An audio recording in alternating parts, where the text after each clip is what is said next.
City news తెలుగుకి స్వాగతం. ఈనాటి వార్తా విశేషాలు. వైసీపీ హయాంలో తిరుమల తిరుపతి దేవస్థానం శ్రీవారి లడ్డూ ప్రసాద తయారీలో పవిత్రమైన ఆవు నెయ్యికి బదులుగా పూర్తి రసాయనాలు, జంతువుల కొవ్వు, పామాయిల్ తో కూడిన కల్తీ నెయ్యి వాడిన అంశంపై ఎన్టీఆర్ జిల్లా తెలుగుదేశం పార్టీ అధ్యక్షురాలు గద్దె అనురాధ గురునానక్ కాలనీలో విజయవాడ పార్లమెంట్ కార్యాలయం ఎన్టీఆర్ భవన్ లో మీడియా సమావేశం ఏర్పాటు చేశారు. ఈ సందర్భంగా టీడీపీ నేత గద్దె అనురాధ మాట్లాడుతూ శ్రీవారి లడ్డూ ప్రసాదంలో కల్తీ జరిగిందనే విషయాన్ని సుప్రీంకోర్టు ఆధ్వర్యంలో సిట్ దర్యాప్తు సంస్థ తేల్చిందని, ఈ రోజున దేవాలయాలు శుద్ధీకరణ చేయటమే కాకుండా ప్రజలందరికీ వాస్తవాలు చెబుతున్నామన్నారు. 2019-24 మధ్యలో జగన్మోహన్ రెడ్డి ప్రభుత్వం అధికారంలో ఉన్న 5 సంవత్సరాల కాలంలో తిరుపతి లడ్డూలో చాలా నాణ్యతా లోపాలు ఉన్నాయి, సరైన నేతి వాసన అనేది రావటం లేదని భక్తులు గొడవ చేయడంపై టీడీపీ అప్పుడే అనుమానాలు వ్యక్తం చేసింది. ఆ రోజున ఈ వైసీపీ ఏ ఒక్కరు కూడా ఒప్పుకోని పరిస్థితి ఉందన్నారు. వాళ్ళ అతి సహజంగా వాడే అబద్ధాలను వల్లించారు, కానీ ఈ రోజున అది నిజం అని తేలిపోయింది. మరి ఈ రోజున వాళ్ళు తిరుపతి వెంకటేశ్వర స్వామి గుడిని కూడా ఒక ఆదాయ వనరుగా చేసుకున్నారు.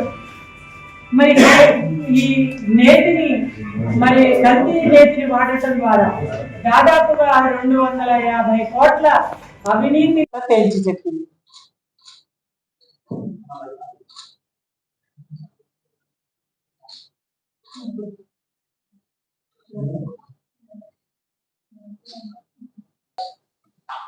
శ్రీవారి లడ్డూ ప్రసాదంలో కల్తీ జరిగిందనే విషయాన్ని మరి సుప్రీంకోర్టు ఆధ్వర్యంలో సిట్ దర్యాప్తు సంస్థ తేల్చి చెప్పిన సందర్భంగా ఈ రోజున మేము ప్రజలందరికీ కూడా తెలియజేయాల్సిన అవసరాన్ని మరి గుర్తించి ఈ రోజున తెలుగుదేశం పార్టీ అదేవిధంగా కూటమి ప్రభుత్వం ఈ కార్యక్రమాన్ని ఏర్పాటు చేయడం జరిగింది. మరి ఈ రోజున దేవాలయాల శుద్ధీకరణ చేయటమే కాకుండా మరి ప్రజలందరికీ కూడా అవగాహన కల్పించటం. మరి గతంలోనే మనం 2019-24 మధ్యలో జగన్మోహన్ రెడ్డి గారి ప్రభుత్వ అధికారంలో ఉన్న 5 సంవత్సరాల కాలంలో ఆ రోజునే తెలుగుదేశం పార్టీ గుర్తించడం జరిగింది. లడ్డు తిరుపతి లడ్డూలో మరి చాలా నాణ్యతా లోపాలు ఉన్నాయి, సరైన నేతి వాసన అనేది రావటం లేదని భక్తులు గొడవ చేస్తా ఉన్నారని మనం అనుమానం వ్యక్తం చేయటం జరిగింది. కానీ ఆ రోజున ఈ వైసీపీ ఏ ఒక్కరు కూడా ఒప్పుకోని పరిస్థితి. ఈ రోజున మాత్రం సుప్రీంకోర్టు తేల్చి చెప్పినది ఏంటంటే అది అసలు నెయ్యే కాదు, పాల నుంచి తీసిన వాళ్ళు 1 లీటర్ పాలు అనేది లేకుండా కేవలం జంతు కొవ్వులతో మరి పామాయిల్ లాంటివి వాడి ఆ నేతిని తయారు చేశారని చెప్పి సిట్ దర్యాప్తు సంస్థ తేల్చి చెప్పిన గరిమెల ఇది ఎంత ఘోరమైన పాపం అంటే వీళ్ళకి ఒక ధార్మికత అనేదే లేదు. జగన్మోహన్ రెడ్డి అనేది ఒక సామాన్యుడు. మరి పొరపాటున రాష్ట్ర ప్రజలందరూ ఆ రోజున ఒక ముఖ్యమంత్రిగా ఎన్నుకున్నారు. ఒక అవినీతి అక్రమాల పుట్టగా తయారవటమే కాకుండా మరి హిందూ మతస్థులు ఎంతో దైవంగా దేవదేవుడిగా భావించే వెంకటేశ్వర స్వామి లడ్డూలో కూడా అవినీతి జరగటం, అందులో మరి జంతు నూనెను వేయటం, జంతు కొవ్వుల్ని వేయటం అంటే నిజంగా ఎంతమంది మనోభావాలను వీళ్ళు దెబ్బతీశారు అనేది చూస్తే ఎవరికైనా బాధ ఆవేశం కలక్క మారదు. దీన్ని ఆకలితో ఉన్న పేదవాడికి అడుపు నింపడమే పరమార్థంగా భావించి విజయవాడ మిల్క్ ప్రాజెక్ట్ ప్రాంతంలోని సాల్వేషన్ ఆర్మీ చర్చి సభ్యులు గత 8 ఏళ్లుగా చేసిన సేవా కార్యక్రమాలు పలువురికి ఆదర్శంగా నిలుస్తున్నాయి. ఏ ఒక్కరూ ఆకలితో అలమటించకూడదనే సంకల్పంతో ఈ యువత సుమారు 300 మందికి స్వచ్ఛందంగా అన్నదాన కార్యక్రమాన్ని నిర్వహిస్తున్నారు. ఈ సందర్భంగా జరిగిన కార్యక్రమంలో స్థానిక హెడ్ కానిస్టేబుల్ రాజు పాల్గొని యువతను అభినందించారు. ఆయన మాట్లాడుతూ ప్రస్తుత సమాజంలో యువత ఇతర వ్యాపకాల్లో మునిగిపోకుండా పేదలి ఆకలి తీర్చాలనే గొప్ప లక్ష్యంతో పనిచేయడం అభినందనీయమని కొనియాడారు. చెప్పారు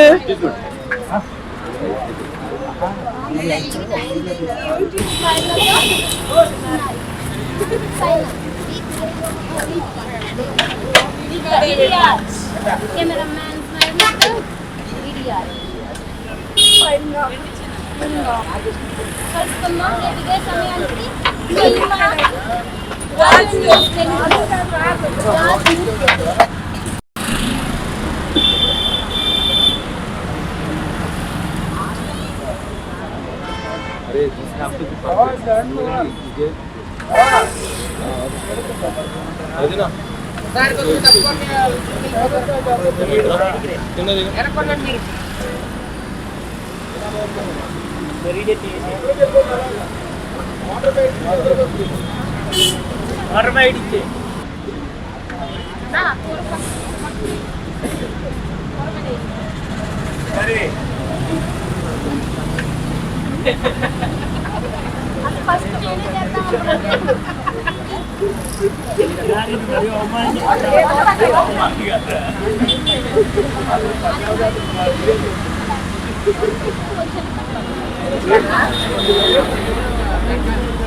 మిల్క్ ప్రాజెక్ట్ కోర్ తరఫున ప్రతి సంవత్సరం లాగానే ఈ సంవత్సరం కూడా అనాథలైనటువంటి వారికి, నిరాశ్రయులైనటువంటి వారికి ఆహారం అందించడం జరిగింది. ప్రతి సంవత్సరం మేము చేస్తున్నటువంటి ఈ యొక్క కార్యక్రమంలో భాగంగా ఈ సంవత్సరం చేసినటువంటి కార్యక్రమంలో దాదాపు 200 మందికి ఆహారం అందించడం జరిగింది.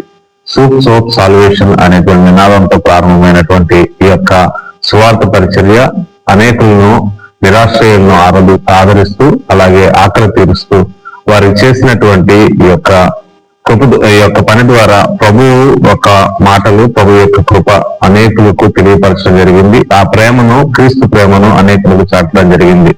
ఈ యొక్క యవనస్తులందరం కలిసి చేసినటువంటి కార్యక్రమంలో మాకు సహకరించినటువంటి పోలీసు వారికి, ట్రాఫిక్ వారికి, అలాగే మున్సిపాలిటీ వారికి అందరికీ కూడా కృతజ్ఞతలు తెలియజేసుకుంటున్నాం. సాల్వేషన్ ఆర్మీ, రక్షణ సైనిక ప్రార్థనా మందిరం, మిల్క్ ప్రాజెక్ట్ కోర్. విజయవాడలోని తుమ్మలపల్లి కళాక్షేత్రంలో జరిగిన ఆఫ్కాఫ్ ఏపీసీఓబి చైర్మన్ మరియు పాలక వర్గ ప్రమాణ స్వీకరణోత్సవంలో మంత్రి కొల్లు రవీంద్ర పాల్గొన్నారు. ఈ సందర్భంగా ఆయన బీసీ సామాజిక వర్గాల పట్ల తెలుగుదేశం పార్టీకి ఉన్న నిబద్ధతను చాటి చెప్పారు. ఆది నుండి బీసీలకు అండగా నిలిచింది టీడీపీ మాత్రమేనని, వారి సంక్షేమం, అభివృద్ధి మరియు రాజ్యాధికారం కల్పించిన ఘనత తమ పార్టీదేనని స్పష్టం చేశారు. బీసీల కోసం ప్రత్యేక కార్పొరేషన్లు ఏర్పాటు చేసి భారీగా నిధులు కేటాయిస్తూ రాష్ట్రంలో బీసీ నాయకత్వాన్ని కూటమి ప్రభుత్వం అధికార ప్రాధాన్యం ఇస్తుందని తెలిపారు. తెలుగుదేశం పార్టీ బడుగు బలిగిన వర్గాల పార్టీ అనేదానికి నేనే నిదర్శనం. పనిచేసే ప్రతి కార్యకర్తకు వయస్సు పెద్ద చిన్న లేకుండా, కులం మతం లేకుండా అందరికీ న్యాయం జరిగే పార్టీ ఏదైనా ఉందంటే అది నారా చంద్రబాబు గారు, లోకేష్ గారి నాయకత్వంలోనే ఈరోజు బడుగు బలహీన వర్గాలకు పెద్దపీట వేయడం జరుగుతుందని తెలియజేస్తా ఉన్నా. నేను కడప జిల్లాకు చెందిన వ్యక్తిని, ఒక సామాన్య కార్యకర్తను. గత 5 సంవత్సరాలు జగన్మోహన్ రెడ్డిపై చేసిన పోరాటాలు కావచ్చు, పార్టీ ఇచ్చిన ఆదేశాలను శిరసావహిస్తూ నేను చేసిన కార్యక్రమాలు కావచ్చు, అంతకుముందు నుంచి కూడా నేను తెలుగుదేశం పార్టీని నమ్ముకుని ముందుకెళ్లే విధానం కావచ్చు, మత్స్యకార సామాజిక వర్గానికి సంబంధించిన మన ముద్దుబిడ్డ శ్రీ కొల్లు రవీంద్ర గారి అడుగుజాల్లో ముందుకెళ్తూ పార్టీ నాయకత్వం ఇచ్చిన ఆదేశాలను శిరసావహిస్తూ నేను చేసిన కార్యక్రమాలను గుర్తించుకొని ఈరోజు తెలుగుదేశం పార్టీ ఈరోజు ఒక సామాన్య కార్యకర్త కింద నన్ను రాష్ట్ర మత్స్య సహకార సంఘాల సమైక్య చైర్మన్గా పార్టీ అనౌన్స్మెంట్ చేయడం, ఇది కోఆపరేటివ్ యాక్ట్ ప్రకారం ఎన్నికలు జరుగుతాయి కాబట్టి పార్టీ సీఎం గారు నారా లోకేష్ గారు కూటమి ప్రభుత్వం యొక్క సూచనల మేరకు మత్స్యశాఖ మంత్రి అచ్చెన్నాయుడు గారు, మత్స్యకారుల నాయకుడు మైనింగ్ శాఖ మంత్రి కొల్లు రవీంద్ర గారి సూచనలు, సలహాల మేరకు 13 జిల్లాలకు సంబంధించిన జిల్లా అధ్యక్షులు మద్దతుతో ఈరోజు నేను ఏకగ్రీవంగా నన్ను ఎన్నుకోవడం జరిగింది. నన్ను ఎన్నుకున్న ప్రతి ఒక్క సభ్యుడికి పేరు పేరున కృతజ్ఞతలు తెలియజేస్తా ఉన్నా. నా మీద పెట్టిన నమ్మకాన్ని, పార్టీకి చేసిన అనేక ప్రభుత్వ వ్యతిరేక విధానాలపైన మేము పోరాటం చేసిన వ్యక్తులం. ఈరోజు మాకు అన్ని విషయాల అవగాహన ఉంది. మేము ఇప్పుడే సెలెక్ట్ అయినాం కాబట్టి ఈరోజు ప్రవాసీకరణ చేపట్టడం జరిగింది. రేపు నుంచి ఒక 4 రోజుల్లో ఈ సమయం తీసుకొని ఆ విషయాలపైన నేను పరిశీలించి ఏ రకంగా మేలు జరుగుతుందో పచ్చికల్లో ఒక రకంగా నేను ప్రభుత్వం తీసుకెళ్లి మన పెద్దలు అచ్చెన్నాయుడు గారు, కొల్లు గారి సలహాల సూచనల మేరకు నేను ముందుకు వెళ్తానని తెలియజేస్తాను. జగన్మోహన్ రెడ్డి అధికార కోసమే పాదయాత్ర నిర్వహిస్తున్నామని చెప్తున్నారని, అధికారం పొందిన జగన్ ప్రజలకు దూరంగా ఇంట్లో కూర్చున్నారని, కనీసం వైసీపీ మంత్రులు, నాయకులను కూడా ఆయన కలవడం లేదని కాంగ్రెస్ రాష్ట్ర అధ్యక్షురాలు షర్మిల నిలదీశారు. ఒక మనిషి నిజమైన నైజం తెలియాలంటే అధికారం ఇచ్చి చూడాలని అబ్రహాం లింకన్ అన్నారని, జగన్ కు అధికారం ఇచ్చాక ఏమైందో ప్రజలు చూశారని, జగన్ అధికారం నప్పలేదని షర్మిల వ్యాఖ్యానించారు. జగన్ ఎప్పుడో చేసే పాదయాత్ర కోసం ఇప్పుడు ప్రకటనలు ఎందుకని, మేము ఇప్పుడు చేసే పాదయాత్ర కోసమే ఇప్పుడే చెప్తున్నామని ఫిబ్రవరి 2వ తేదీన 20 ఏళ్లు అవుతున్న సందర్భంగా బండ్లపల్లి నుండి మొదలుపెట్టి యాత్ర రాష్ట్రమంతా చేపడతామని షర్మిల ప్రకటించారు.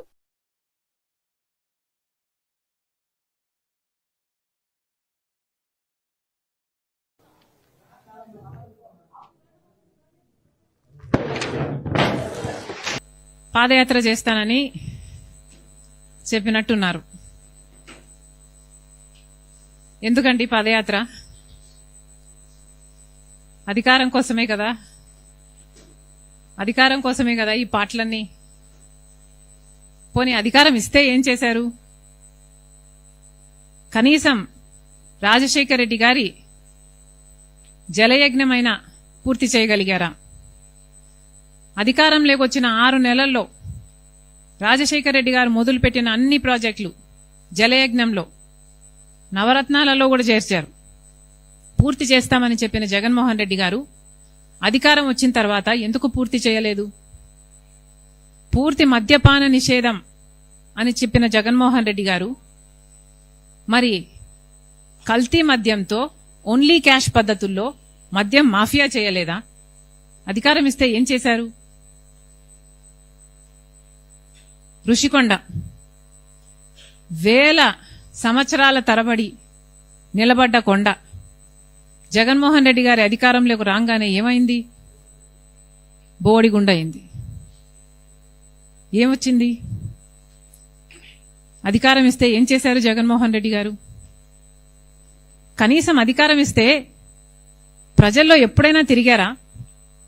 ప్రజలకు ఎప్పుడైనా కనిపించారా? కనీసం వాళ్ళ పార్టీ నాయకులు, ఎమ్మెల్యేలు, ఎంపీలకైనా అందుబాటులో ఉన్నారా? ఆఖరిన సిద్ధం సభలు పెట్టి కొన్ని నెలలు తిరిగారు తప్పితే అసలు జనాలలో ఎప్పుడైనా తిరిగారా జగన్మోహన్ రెడ్డి గారు? ఇప్పుడు పాదయాత్ర చేస్తారా? ఎవరిని మోసం చేద్దామని? ఎన్నిసార్లు మోసం చేద్దామని? ఎబ్రహాం లింకన్ ఫిబ్రవరి 2వ తేదీకి 20 ఏళ్ళు అవుతుంది మన్రేగాని ప్రవేశపెట్టి. ఫిబ్రవరి 2వ తేదీన 20 ఏళ్ళు అవుతుంది. ఫిబ్రవరి 2, 2006లో రాజశేఖర్ రెడ్డి గారు సోనియా గాంధీ గారి నాయకత్వంలో మన్మోహన్ సింగ్ గారి సమక్షంలో ఇది లాంచ్ చేయడం జరిగింది. ఈ 2వ తేదీకి 20 ఏళ్ళు అవుతుంది. ఏ బండ్లపల్లిలో అయితే వాళ్ళు లాంచ్ చేశారో అదే బండ్లపల్లి నుంచి మేము ఒక యాత్ర మొదలు పెట్టాలని తలంచాం. ఇది ప్రతి జిల్లా ద్వారా ఎన్నో గ్రామ పంచాయతీలను టచ్ చేసుకుంటూ పూర్తి రాష్ట్రమంతా పర్యటన చేసేటట్టుగా ఈ యాత్ర ఉంటుంది. కృష్ణా జిల్లా ఎస్పీ విద్యాసాగర్ నాయుడు కూతురు శివాలయాన్ని దర్శించుకున్నారు.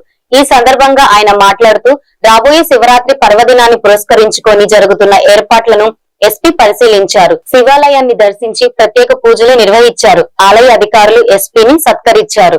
ఉయ్యూరు పట్టణంలో శ్రీ పారుపూడి కనక చింతయ్య వీరమ్మ తల్లి తిరునాళ్ల అంగరంగ వైభవంగా ప్రారంభమయ్యాయి. స్థానిక సాంప్రదాయం ప్రకారం అమ్మవారిని మెట్టినుంటి నుంచి పల్లకీలోకి తీసుకొచ్చి ఊరేగింపు కార్యక్రమాన్ని నిర్వహించారు. రాష్ట్ర గృహ నిర్మాణ శాఖ మంత్రి కొలుసు పార్థసారథి, ప్రముఖ నాయకులు రాజేంద్ర ప్రసాద్ గారితో కలిసి ఈ ఊరేగింపు కార్యక్రమాన్ని ఘనంగా ప్రారంభించారు. కలియుగ ప్రత్యక్ష దైవం శ్రీ వెంకటేశ్వర స్వామి వారి లడ్డూ ప్రసాదం కల్తీ విషయంలో ప్రత్యేక సీట్ చేసిన దర్యాప్తులో స్వామివారి లడ్డూ ప్రసాదం కల్తీ జరిగినట్లు తేలడం బాధాకరమని గుడివాడలోని పలు దేవస్థానాల చైర్మన్ ఆవేదన వ్యక్తం చేశారు. గుడివాడ శ్రీ వెంకటేశ్వర స్వామి వారి దేవస్థానంలో మీడియాతో మాట్లాడుతూ తిరుమల తిరుపతి దేవస్థానం స్వామివారి లడ్డూ ప్రసాదంలో కల్తీ జరిగిందని సీట్ దర్యాప్తులో తేలినప్పటికీ వైసీపీ నాయకులు ఎదురుదాడి చేయడం దారుణమని, హిందూ దేవుళ్లపై నోటికొచ్చినట్టు మాట్లాడుతూ హిందువుల మనోభావాలను దెబ్బతీస్తున్న వైసీపీ నాయకులకు ప్రజలు మరింత బుద్ధి చెబుతారని దేవస్థాన కమిటీ చైర్మన్ అన్నారు. ఈ కార్యక్రమంలో లింగం చిట్టిబాబు,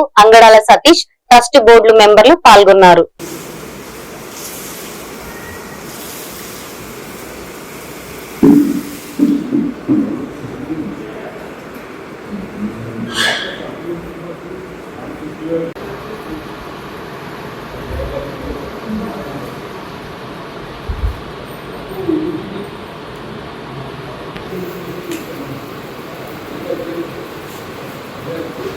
ఓం నమో వెంకటేశాయ.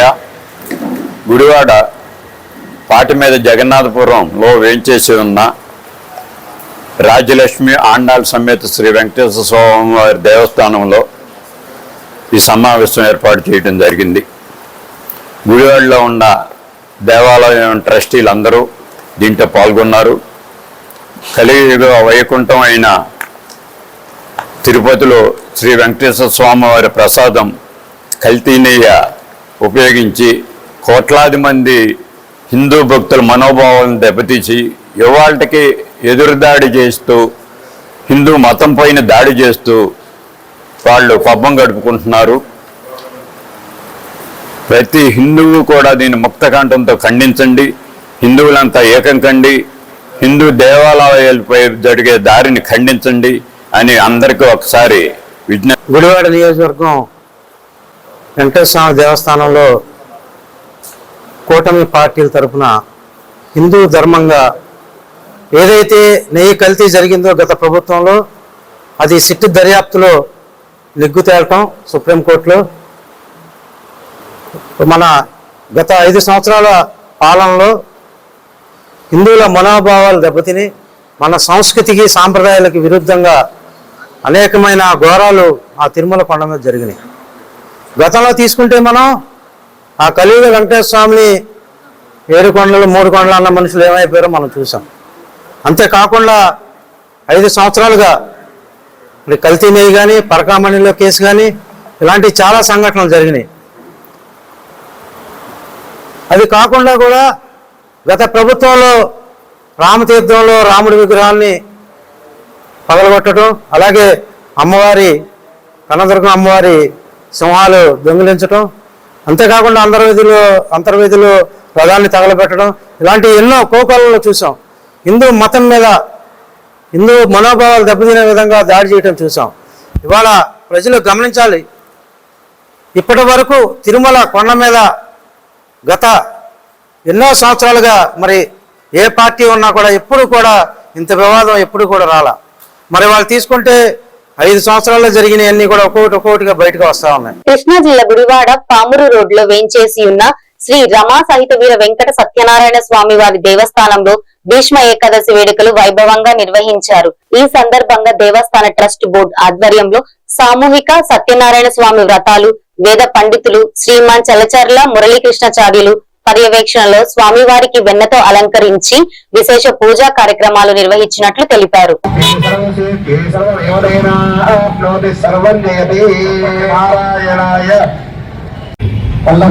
సమర్పణ చేసేది నీళ్లు పోసి అక్షము నీళ్లు దేవుడి దగ్గర వదలదు. చెప్పండి. ఏడు శుక్రవర్ణం చతుర్భుజం చుట్టూ బాల సముద్రం మధ్యలో ప్రవేశించగాలి వనమాలి గజీర్షాంగి శంకి జనందకి శ్రీమాన్ నారాయణ విష్ణు వాసుదేవ్. మనస్సులో ఊహించి చెప్పలేము, వాక్కుతో వివరించి చెప్పలేము. కానీ 266 కథలు అప్పుడు చెప్పే వాళ్ళ గుణపిల్లాగా 9 తక్కువగా ఉంది. మళ్ళీ అన్నవరం నుంచి ఆయనే రావాలి. రత్నాచల ఎక్స్ప్రెస్ లో వచ్చి ఏలూరు దిగి గుడివాడ బతిలీపట్నం స్వామి వ్రతం చేసిన భాగ్యాన్ని మనకు కలగజేస్తాడు స్వామి. ఒక్కసారి అందరూ కూడా గోవింద గోవింద గోవింద. పూజకి కూర్చున్నారంట, టికెట్ కట్టి కూర్చున్నారు కాబట్టి వాళ్ళు కూడా వింటారు.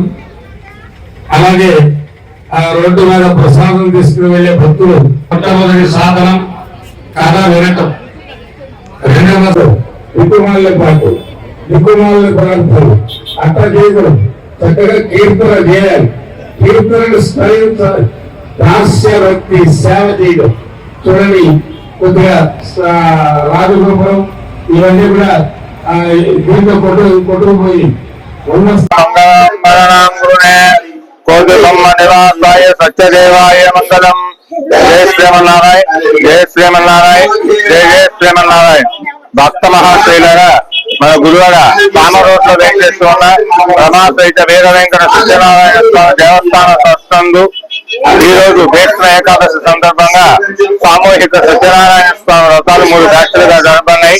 యాకేత బ్రహ్మ శతపతిష్టాచార్యులు సువర్ణ కంకణ సన్మానితులు శ్రీమాన్ కలమచర్ల మల్లికృష్ణమాచార్యులు గారిచే సామూహిక సత్యనారాయణ స్వామి వ్రతాలు ఉదయం 4 గంటల 30 నిమిషాలు మొదటి బ్యాచ్, రెండో బ్యాచ్ 7 గంటల 30 నిమిషాలకు, మూడో బ్యాచ్ 10 గంటలకు జరపడుతుంది. సాయంత్రం 6 గంటలకు స్వామివారి శాంతి కళ్యాణ మహోత్సవం, రాత్రి 9 గంటలకు శ్రీకృష్ణ మహోత్సవం జరపడుతుంది. 50 మంది భక్తులు కూడా విచ్చేసి స్వామివారిని దర్శించి స్వామివారి యొక్క విశేష అలంకరణ వెన్నపూసతో చేయడం జరపడింది. స్వామివారి యొక్క కృపా కటాక్షాలకు మాత్రం అవుతున్నాం. జయ శ్రీమన్నారాయణ, జయ శ్రీమన్నారాయణ, జయ జయ శ్రీమన్నారాయణ. ఇల్లు రమాశేష వీర వెంకట సత్యనారాయణ స్వామి దేవస్థాన ట్రస్ట్ పూర్వం సెంటర్ పామరు గుడివాడ. తిరుపతి లడ్డు కల్తీ ఆరోపణలపై మాజీ ముఖ్యమంత్రి వైఎస్ జగన్మోహన్ రెడ్డి తిరుమల శ్రీ వెంకటేశ్వర స్వామి సన్నిధిలో ప్రమాణం చేయాలని కూటమి నేతలు డిమాండ్ చేశారు. కృష్ణా జిల్లా తెలుగుదేశం పార్టీ అధ్యక్షులు వీరంకి వెంకట గురుమూర్తి ఆధ్వర్యంలో మచిలీపట్నం నగరంలో భారీ ర్యాలీ నిర్వహించారు. తిరుపతి లడ్డు కల్తీ అవినీతి పరులకు శిక్షించాలి అంటూ నినాదాలతో నగరం మారుమోగింది. ర్యాలీ అనంతరం రుస్తుంబాద భద్రాద్రి రామాలయంలో దేవాలయ శుద్ధీకరణ కార్యక్రమం చేపట్టి ప్రత్యేక పూజలు నిర్వహించారు. భక్తి శ్రద్ధలతో జరిగిన ఈ కార్యక్రమం ప్రజలు పెద్ద సంఖ్యలో పాల్గొని ఆధ్యాత్మికంగా వాతావరణాన్ని సృష్టించారు.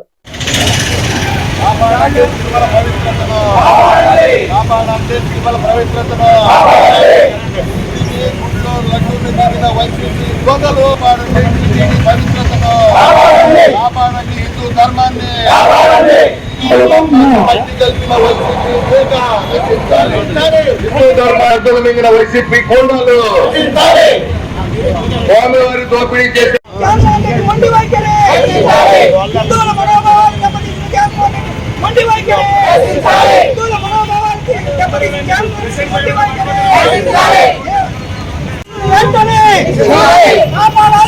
ధర్మాన్ని